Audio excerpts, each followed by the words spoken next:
اعوذ باللہ من الشیطان الرجیم بسم اللہ الرحمن الرحیم۔ ناظرین السلام علیکم۔ انشاءاللہ تعالی آج ہم استغفار کا طریقہ سیکھیں گے۔ سب سے پہلا طریقہ تو یہ ہے کہ استغفر اللہ استغفر اللہ استغفر اللہ کثرت سے پڑھا کریں۔ دوسرا طریقہ یہ ہے کہ ان کلمات کو 3 مرتبہ یا 5 مرتبہ پڑھا کریں۔ حدیث مبارکہ میں ہے کہ جو شخص ان کلمات کے ساتھ صدقے دل سے مغفرت طلب کرے گا تو اس کی مغفرت کر دی جائے گی، اگرچہ وہ میدان جنگ سے ہی بھاگا ہو۔ دوسری روایت میں ہے کہ اگرچہ اس کے گناہ سمندر کے جھاگ کی مانند کیوں نہ ہو، اس کی مغفرت کر دی جائے گی۔ کلمات یہ ہیں: استغفر اللہ الذی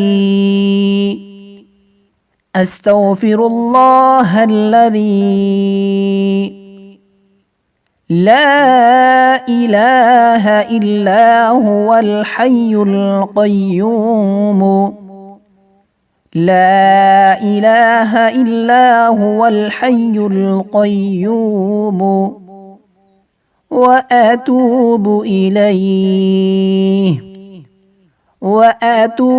الیہ استغفر اللہ الذی لا الہ الا هو الحی القیوم واتوب الیہ۔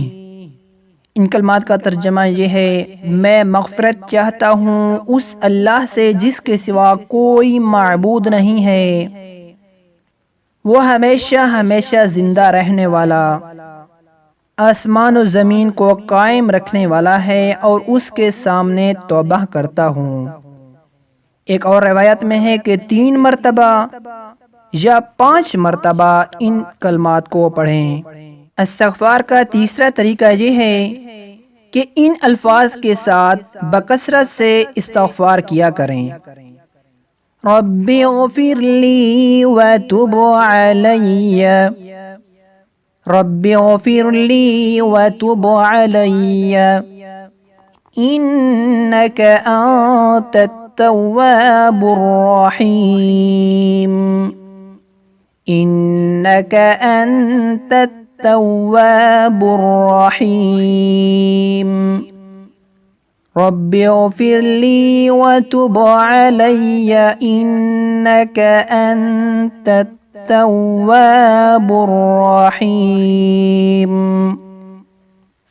اے میرے پروردگار، تو مجھے بخش دے اور میری توبہ قبول فرما لے، بے شک تو ہی بہت بڑا توبہ قبول کرنے والا مہربان ہے۔